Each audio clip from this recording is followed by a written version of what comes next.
911, where's your emergency?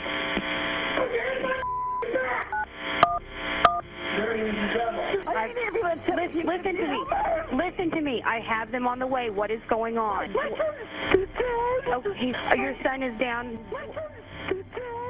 Your son is dead. Mary Wolf called 911 when her husband, Dr. Stephen Wolf, attacked their 9-year-old son. Little Tommy Wolf was no match for his deranged father, armed with kitchen knives and crippled by hallucinations. The only thing he kept repeating over and over was, he's got the devil inside of him. He's got the devil inside of him. I got to get it out. That's all he really said. Dr. Wolf would never walk free again. A short legal battle ensued, but both sides agreed Wolf was insane.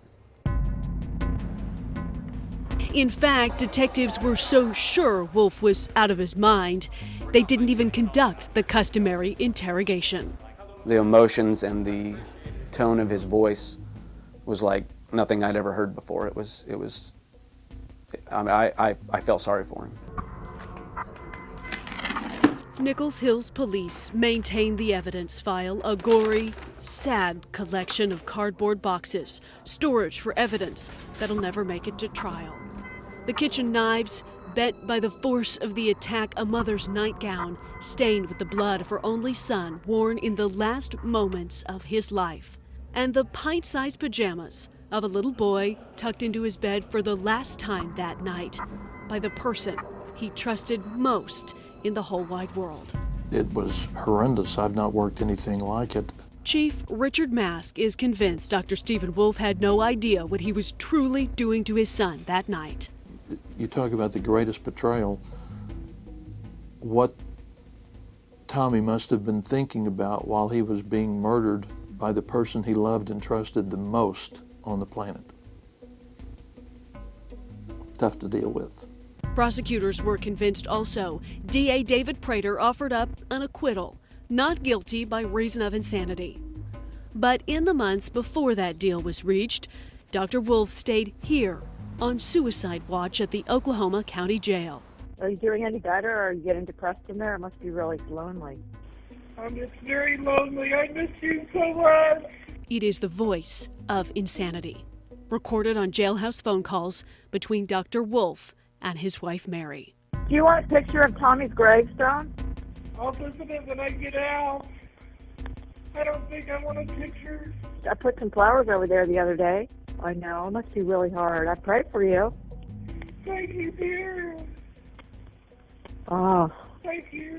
I'm so sorry, dear. I don't want to talk about it. I can't talk about my case. The audio is part of the police file collected while detectives were still building the murder case against Dr. Wolf while he was in jail behind bars. So everyone was asking what to do it in there. So, I don't know. I just miss my Tommy. I miss my Tommy too, dear. You love me? I can never forgive you for what you did. I'm sorry, I can't. I know. You took my child. What? You took my child from me. I know I did, dear. And I just hope it wasn't on purpose. What do you mean? Well, how could someone do that to their own son? I just don't know. I have bad. I don't know. You must be really. On purpose, dear. He now is back to reality and is having to deal with that. To me, that's much worse than death, because there's no end to it. And there has been no end for the community of Nichols Hills either. It never goes away. It never goes away. You know, you think about it. Show me 10-6 for a little bit. I drive down that street every day. You know, every time I drive by the house, so I always, it pops in. You know, you think about it. You always second guess everything you do. Elmhurst Lane is lined with second guesses. Neighbors and teachers, loved ones who wish they'd seen the signs of mental illness and saved Tommy's life. Allie Meyer, News Channel 4.